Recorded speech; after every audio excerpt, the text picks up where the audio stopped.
Okay, and we are live. ¿Qué tal, amigos? Stuart here from Spain Speaks, coming in to you today from the outskirts of Madrid, 7:35 p.m. It is the 14th of May. Tomorrow, a public holiday in the capital city of Spain, Madrid. It is the Saint San Isidro, and lots of people in Madrid will be out celebrating tonight and tomorrow, of course, because it's a day off, and also the local fiestas where I live here celebrated on the 15th of May. Now, we're going to take a look at some of the main stories that have caught my attention in the press today. Still news around about those Catalan elections that took place at the weekend. Mr. Puigdemont proving to be a little bit sticky, a thorn in the side of Mr. Sanchez. We'll see that. And also we'll have a look at some comments that have been left on the channel on videos recently by viewers. Second half we'll go into the live chat, check out what's happening there. So if you are in the live chat today, say hello. First piece of news, and as I said, Carles Puigdemont, a thorn in the side of the government here in Spain, because he's claiming his legitimacy to go to the investiture like Pedro Sanchez did after the 23rd of June elections, I think it was, or July elections last year. Carles Puigdemont continues to postulate his candidacy for president of the Generalitat, the head of the Junts party list in last Sunday's Catalan elections, in which he came second with 35 seats behind Salvador Illa's PSC, 42 seats, has claimed that everyone has the right to try to form a government if he believes he can gather parliamentary support that allows him to do so. In a message disseminated through social media, the former president of the Generalitat defends the legitimacy of his aspiration to be re-elected in the position he held between 2016 and 2017, and points out three examples of Spanish politics that he considers comparable. So there we go, Mr. Puigdemont, who was the president of Catalonia from 2016 to 2017 before he had to flee the country because the Spanish police came knocking on his door. The Spanish justice system considered him enemy number one and, of course, wanted to put him in prison, or at least try him for that illegal referendum that he brought to the Catalan population in 2017. And now he wants to get back into that position. And of course, the first word that normally comes out of his mouth every time he speaks is again Catalonian independence, or two words that come out of his mouth quite frequently. But as we saw yesterday, the Catalonian independence movement, or Catalan independence movement, on the decline in Spain, according to the central press here in Madrid. Second piece of news, and Mr. Sanchez, Prime Minister, will appear in Congress on the 22nd of May to give explanations about his wife's business interests. The president of the government, Pedro Sanchez, will appear in the plenary session of the Congress next Wednesday, the 22nd of May, to explain the business of his wife, Begoña Gómez, and to answer the accusations of the PP about a possible conflict of interests. This has been approved by the Board of Spokespersons meeting this Tuesday in Congress, which has accepted the proposal of Sanchez to appear in the lower house to account for the latest European councils and other issues such as relations with Gibraltar and the recognition of Palestine. So about time Mr. Sanchez will explain to the Spanish public the business dealings of his wife, which are coming under scrutiny at the moment. The opposition going hard against the Prime Minister's wife. And as we saw a couple of weeks ago, I think it was, Mr. Sanchez stood away for 5 days from Spanish politics while he rethought his political career, his political future. But of course, he came to the conclusion that he wants to be in the position for 3 years more, and he's feeling stronger than ever after those 5 days of R&R, and even wants to continue in another term should the Spanish population elect him.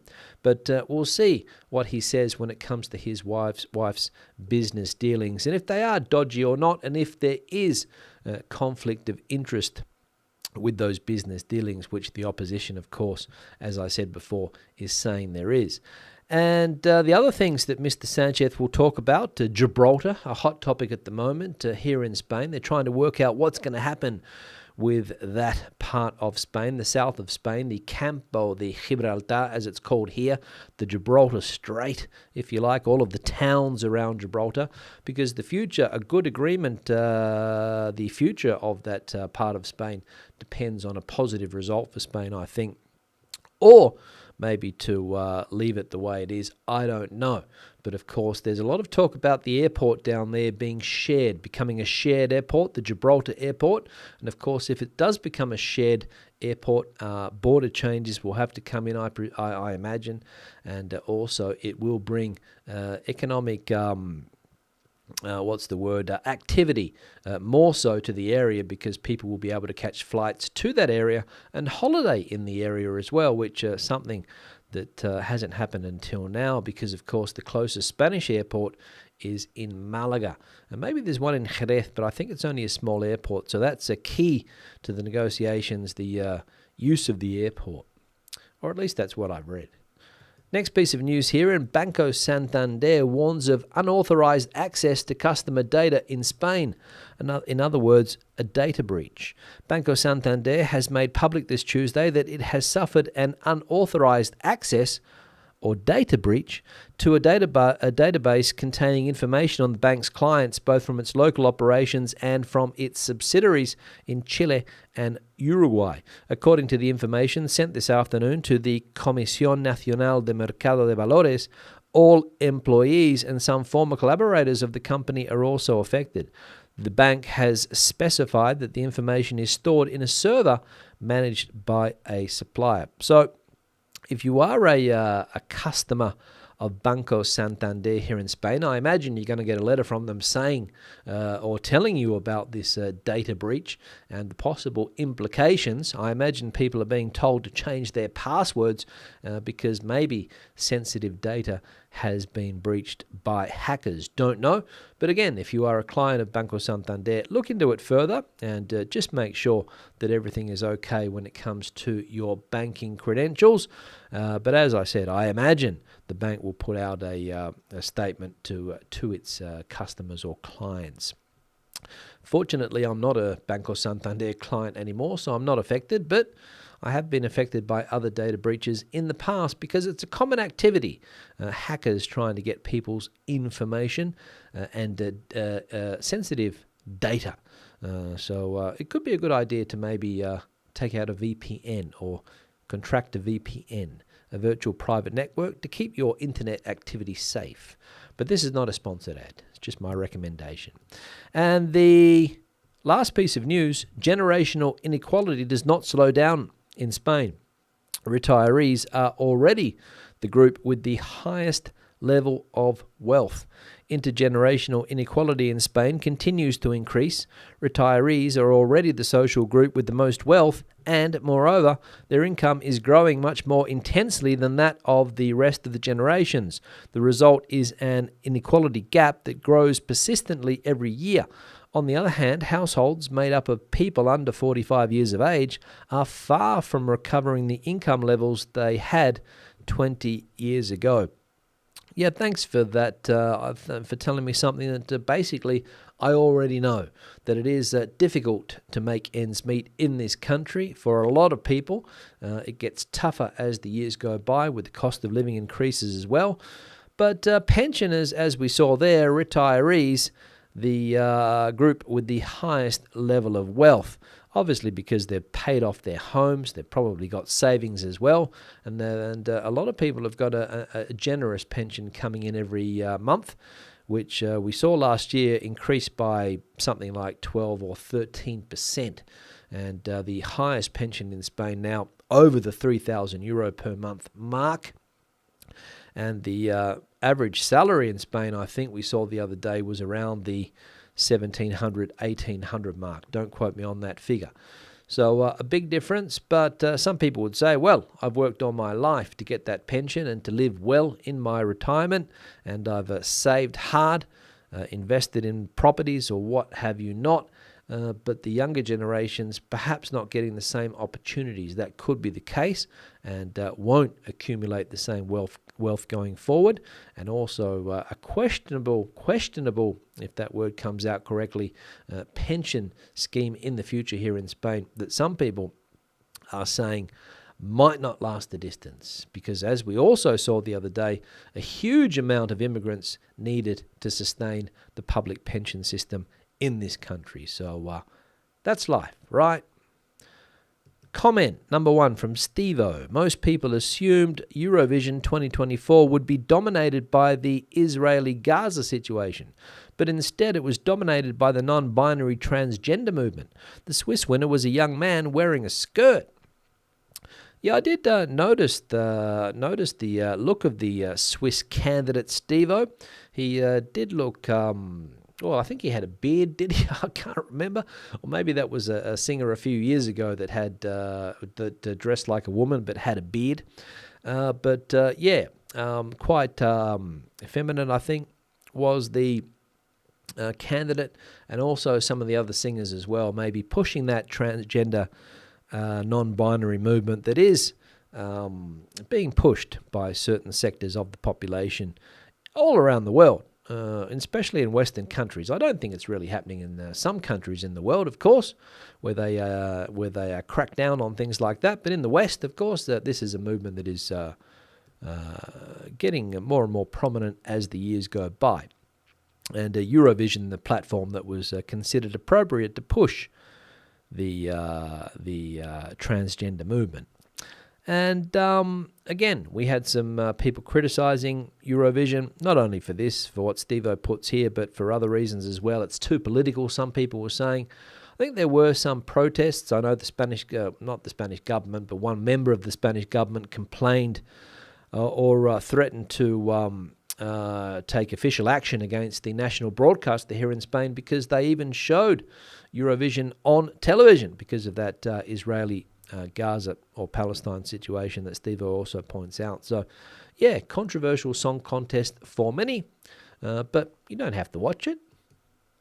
One here from Alan. Liquor laws in the US vary greatly state to state. In California, it's illegal to drink on the street and the bars close at 2 a.m. In Louisiana, you can drink on the streets and the bars are open 24 hours. Yeah, Alan, thanks for that. Yeah, it is one of the characteristics of the United States, with so many states, so many different rules and regulations that change when you cross the border. You go from one state into another, and you might have completely different rules, as Alan points out there, when it comes to drinking and other activities. And even with drug use now, I think, in some states in the US, cannabis is legal, but in some states it is not. So maybe you're puffing away on a joint, you cross the border, and you're doing something illegal. Step back on the other side, and it's completely legal.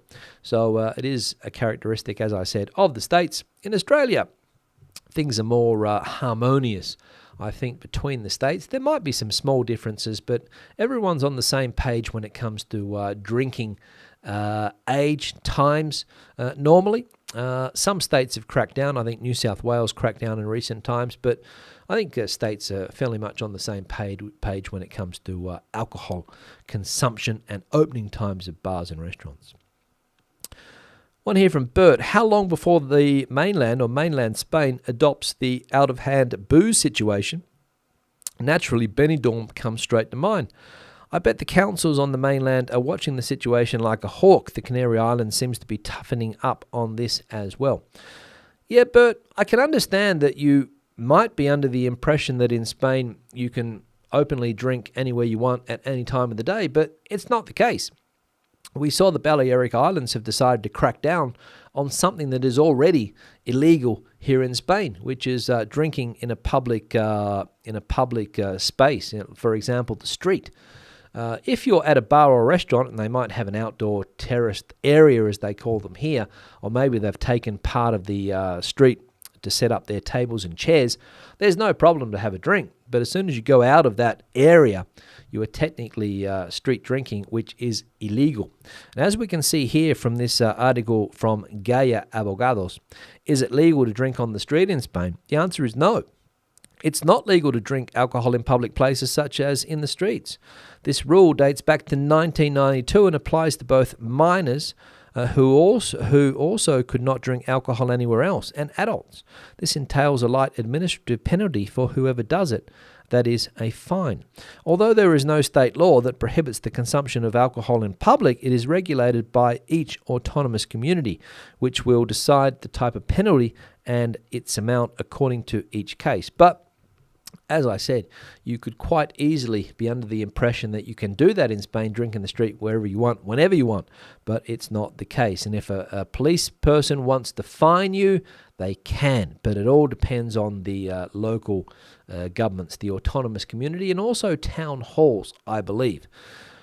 For example, this week we have the local fiestas, as they call them here, the local town parties, and you'll see people drinking everywhere you go. In parks, on the side of the street, people park their cars. They have what they call the botellón, where they open the boot, put some music on, break out some glasses, a bottle of whiskey or rum or whatever they're drinking, a 2-litre bottle of Coke or soft drink, some ice, and they'll sit there drinking away until they go to the party because it's too expensive to drink at the fiestas.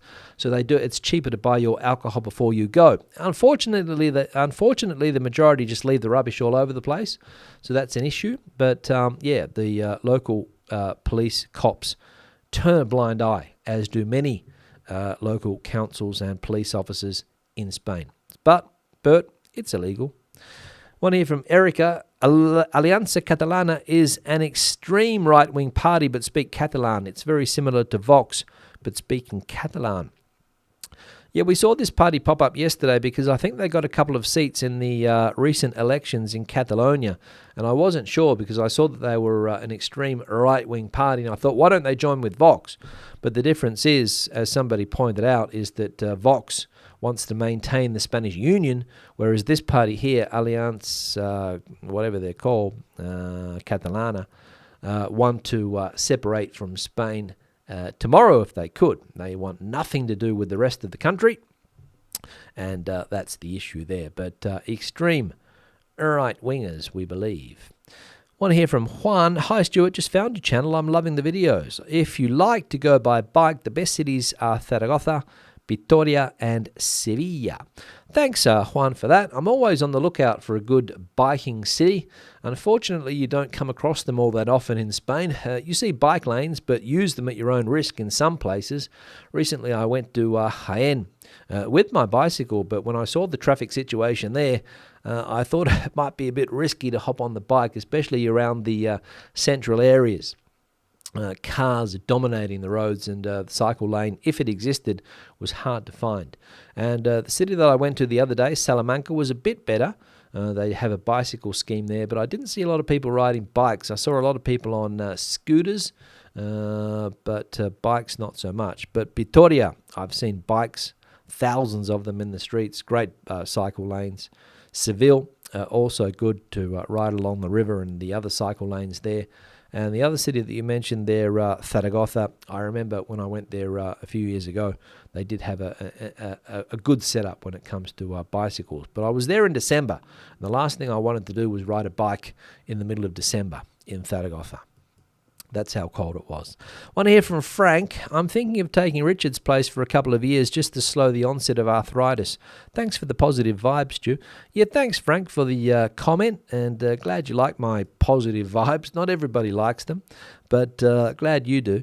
And referring here to a comment that we saw the other day from Richard, who said that he was leaving Spain because his pension doesn't allow him to live here anymore, cost of living taking its toll, and he's going somewhere else. Well, I don't think we've worked out where Richard's heading back to, but we can see here Frank willing to take Richard's place for a couple of years because of the arthritis problem. And sorry to hear that, Frank, and hopefully you're able to get down here into the warmer weather and delay the onset of that arthritis, as you can see. So hope all goes well with that, Frank. Thanks for the comment.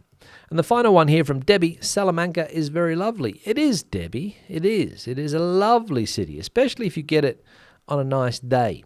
It can be a little bit chilly, but I imagine it's one of those places where the sun shines during the day, typical in this part of Spain, and cold at night. Cold during the day as well, but cold nights.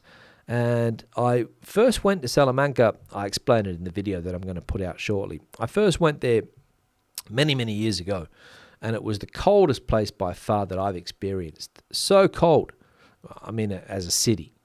So cold was it that I'm lucky to still have my nose. I'll leave it at that. Now, but anyway, thanks, Debbie. It is a lovely city, as you said. Now, into the chat section, I'm going to go in just a moment. Before I do that, time to change the backdrop photo. Now, this one was sent through by Teresa, and it's Castelldefels in Catalonia.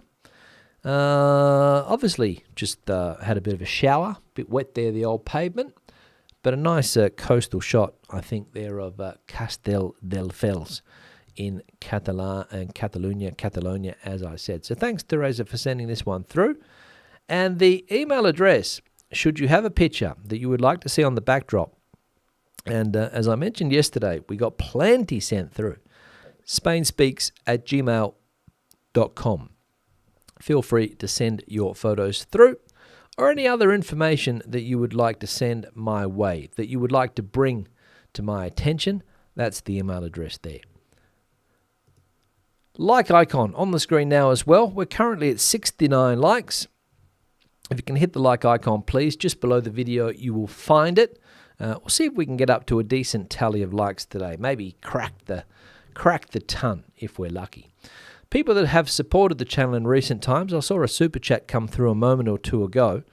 That's an option, super chat, super thanks. Buy me a coffee. Always great to have a coffee every now and again. And also the longer term supporters on Patreon, thank you very much for that support. It's greatly appreciated. And also people that have become channel members in recent times. We got a new member today to the community, Shangyin, regular viewer. I think currently in Shanghai is Shangyin, formerly of Ballarat in Victoria. Join the channel. So thanks for that. And it's also an option to support the channel, the membership option.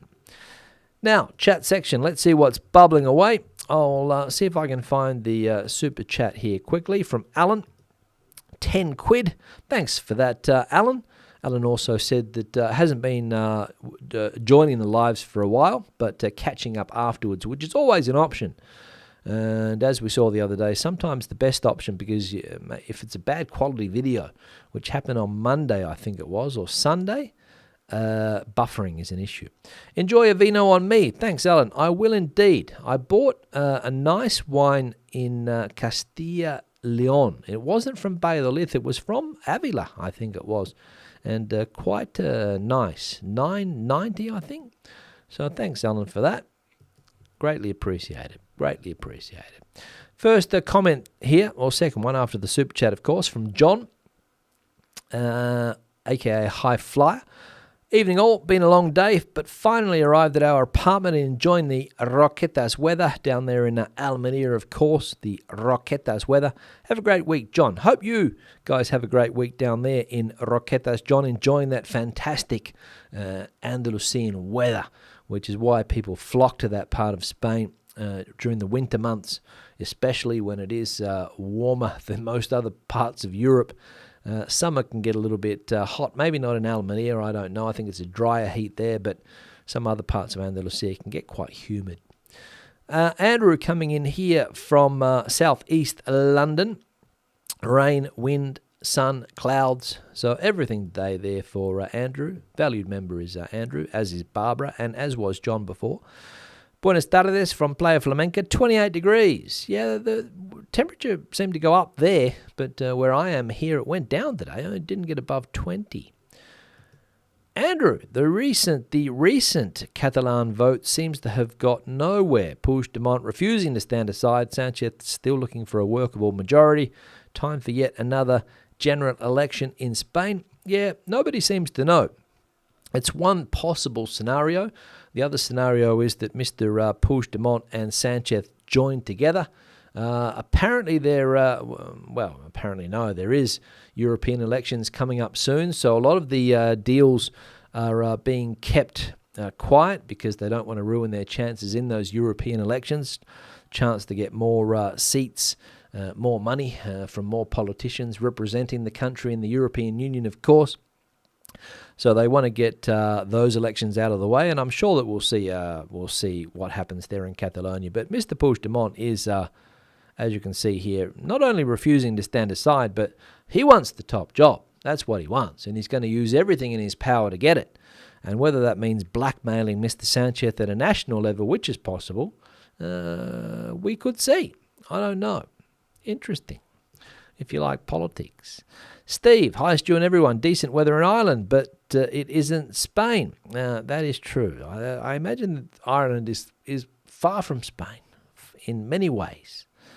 Still hoping to move over later in the year, depending on a house sale. Good luck with that, Steve. I hope you're able to sell your house and move over.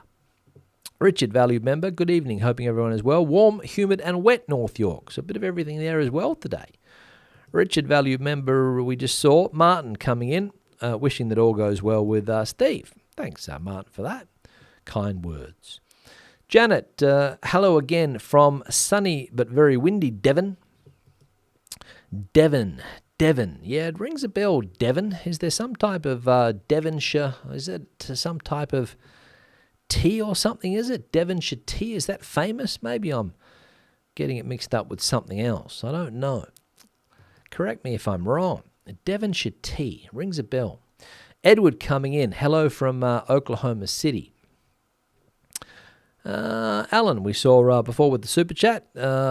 As I said, not really catching the live streams, but catching up later. Coming in from a cooler southeast London. TOL in the chat here. Hello all from a sunny 21 degrees Celsius San Diego. Looking forward to returning to El Puerto and bathing myself in Cruz Campo. Yes, bathing himself in Cruz Campo. Sani coming in. Went on a school trip today and the weather stayed dry. Fantastic there in Basingstoke. Stuart coming in from Naxos, Greece. I hope I've pronounced that well, Stuart. Naxos. Haven't heard of it myself, but I'm sure it is a nice place there in Greece. Exploring with Jen, who sent me an email today about, sent an article through. Can't remember what the topic was, but I'll look into it. Hasn't caught a long time the live stream. Changed back working in the tourism sector, flat out unbelievable. Get 9 months of high season every year now. Yeah, that is true. 1, 2, 3, Sean away. Hopefully back to normal next week. Been missing the live sessions from Ireland. Mugga coming in from El Campello, valued member, as was 1, 2, 3 before. Hola a todos. Jose Antonio coming in also. Good evening, everyone. Mugga was like 32. We're over 100 now, Mugga, so you got in early. Thanks for that. Jose Antonio was like 33, sorry. Larry coming in from Tazacorte down there in the Canaries. Good to see you, Larry. Renan coming in from LA. Mick coming in from Liverpool there in England. Yusuf, the retirees lived a much cheaper time, even if you take into account inflation. The property they've either inherited for next to nothing and are currently squeezing the younger Spanish people. Yeah, it seems to be an issue, Yusuf. I don't know whether that would be the exact problem that's going on, but what you do notice is that in Spain, the previous generation, the people that were born in the 40s and 50s, people that are either now retired or coming to retirement age, had a lot more opportunities, let's say, I would say, when it comes to a performing economy, cheaper, as you point out here, cheaper to buy property, all of those things. And they were able to set themselves up also with nice pension, continuous work. They had difficulties. Spain probably wasn't the best place to be living back in the 40s and 50s when they were growing up, but when they hit that working age, things sorted themselves out. Obviously, political problems as well. Terrorism was an issue as well, but I know the example of my partner's father, retired with a good pension, left school when he was 14 or 15, got a job at a good company, was able to work his way through the company to the top, went into private business, did well as well, and his son, who took over the business, unfortunately not doing as well. So a lot of factors, but there is some truth to what you say, Yusuf. Yusuf's also spoken to a deluded retiree in Malaga when I was there in April. He didn't think of inheriting stock options and multiple properties from his parents. Didn't give him a better hand in life. There we go. He mainly worked hard. Well, he had the opportunity to work hard, and that's what a lot of young people say. They just don't have the opportunities that were there before, of course. And it could be a reality, of course. Mortgage rates were 3 times what they currently are in the middle of the 90s. Yourself, Yusuf, not that easy. That is true, Mugger. They were high at a time there. In fact, I can only remember Australian interest rates, which were around the 15, 16, maybe even higher. But what happened was that now, even though money is cheap, some people can't access it. That's the issue. So maybe there was greater access to that money and you paid the mortgage rates because it was possible to do. What a lot of people seem to do. But again, it's a difficult question to answer, of course. But the biggest thing that I see, the biggest problem for a lot of people is access to capital. How do you get a house if you can't get the deposit because you haven't got a good job? And some people will say, well, banks have always asked for a deposit, but here in Spain, I don't think it was the case for many years. But I could be wrong. Janet, you mustn't forget that the older generation generally lived a simpler, cheaper life. This is also true. There's another point there, Janet, that the younger generations, and again, I'm being, stereotypical here, but, people have a lot more to buy nowadays. Life seemed to be a lot simpler in that respect. Again, when I was growing up, there was only one car in the family. Now there can be more. We only had one television in the house as well. Now you see houses with 3 or 4 televisions. Mobile phones didn't exist. Nobody was paying over €1,000 for an iPhone. Lots of different reasons. So there's a mix of different things there, and truth behind everything, I think. Larry says, yeah, but property prices were less than half of what they were than they are now. Again, another issue, increasing property prices. Mortgages, I think, also, and again, I only talk about my examples, there was no such thing as a 40-year mortgage back in the day. Now, a lot of people are being forced to sign a 40-year mortgage, which is a long time to be paying. But again, what else? And wages were half or less in many cases. There we go. So the argument goes back and forth. Interesting. What else? Bob, as one of the older generations here, we were taught to respect money. There we go. That's another point. So there's lots of valid points being put forward. No expensive phones, which is what I just said. Taught not to rely on credit cards or becoming dependent on our parents. We were taught to survive financially. Yes, that is also a good point. You become financially independent. You were encouraged to become financially independent, right? And I mean, I remember when I was growing up, obviously I'm not, probably in the same age bracket as Bob, as one of the older generation. Don't know Bob's age, but could be older than me. When I was growing up, it was I'm not going to say it was cheaper to live, but life seemed to be simpler in that regard. Maybe we got some new clothes every now and again. Hand-me-downs were quite common. Parents, we never went on international holidays, for example. We were lucky to go to my mum's town, 400 kilometres away from Perth. That's where we spent most of our summers and other school holidays, or another home that was belonged to my grandparents. So, there was no international trips. My parents didn't travel internationally until maybe they were in their 60s. So that was also different. You see young people every now and again, if they're not traveling to a new destination every weekend, they're upset. So yeah, it's complicated. Erica, hi from a wet and grey Terrassa. Quite warm. Hope everyone is well. Great week. Thanks for that.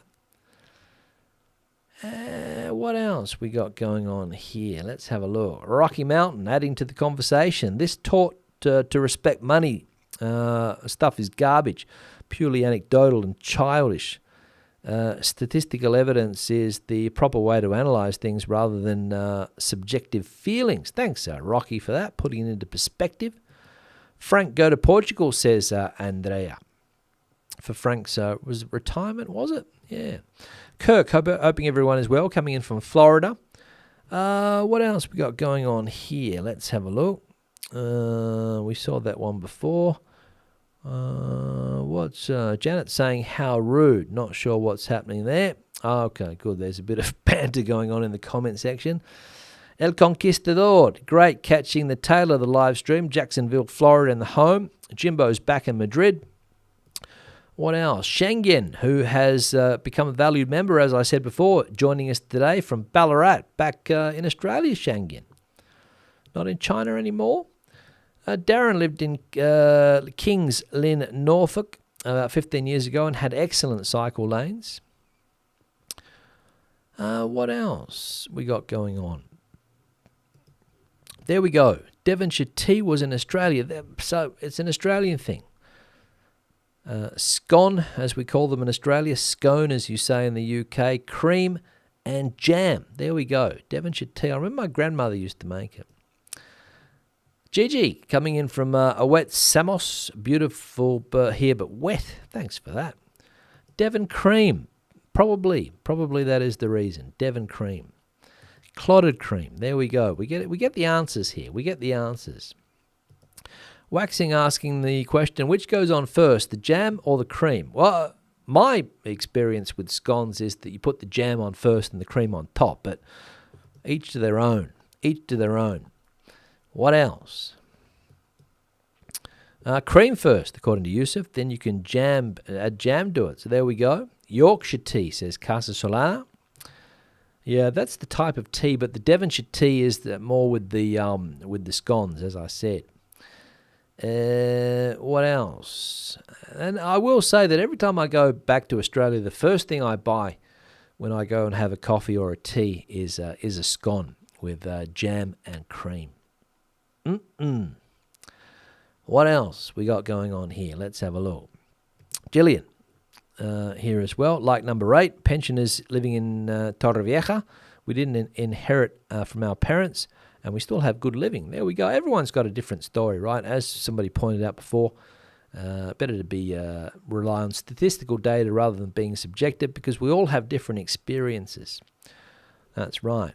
Marco, hola amigo, ¿qué tal? What else? Let's have a look here. Bob, you're approaching 80 next year. Good luck with that, Bob. So you're around the same age as my dad. Thanks for that. Slightly older. What else? Retiring in September. I was taught that money was to be respected. On the other hand, I have to say that I earn less now than when I started working. So that's an issue as well. John coming in from San Diego. I'm getting through the comments here. There's a lot today. Coming to the end now. It is true that in Spain, depending where you live, prices are higher or lower. Yeah, of course, yeah, that's true. If you live in a big city, in a tourist area, probably paying higher prices for everything. I was surprised in Salamanca just how reasonable prices seemed to me. Some of the things that I bought there. Cornish... Again, pasties, we say, or pasties, can only be made in Cornwall. Well, they can be made anywhere, but probably the authentic one, Darren, you would have to get from there. Jam first, then the cream is my preference. Yeah, that's my preference as well. What else? Let's see here. Mark saying, great show. Been watching a couple of years. Spent 3 months in Torrevieja in 2023. Loved it. Now coming back to Torrox in Malaga, end of the year for 3 months. Can't wait. Mark and Jane from Canada. Good luck with that. Hope all goes well. NVN, laughing there with maybe something that's been said or that I said. Thanks for that, NVN, valued member. And like number 1, prize, Casa Solana. Unfortunately, I can't see who was like number 1 or who was like number 121, unfortunately. If I could see it, I would offer some type of prize. But I can't. So I have to take your word for it there, Casa. But thanks for that anyway. Now, Mary, last one here. Cornwall jam first, then the cream. Devon says cream first and then jam. There we go.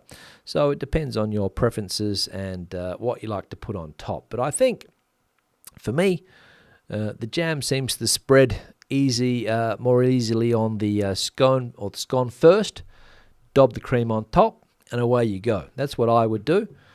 But if you want to go in the opposite way, fair play, fair play. Now that's the end of the chat today and the live stream. Going to wrap it up. Thanks for watching. Thanks for participating in the chat. Be back again on Thursday with another one. Hope to see you then. Hasta luego. Hasta entonces. Bye-bye.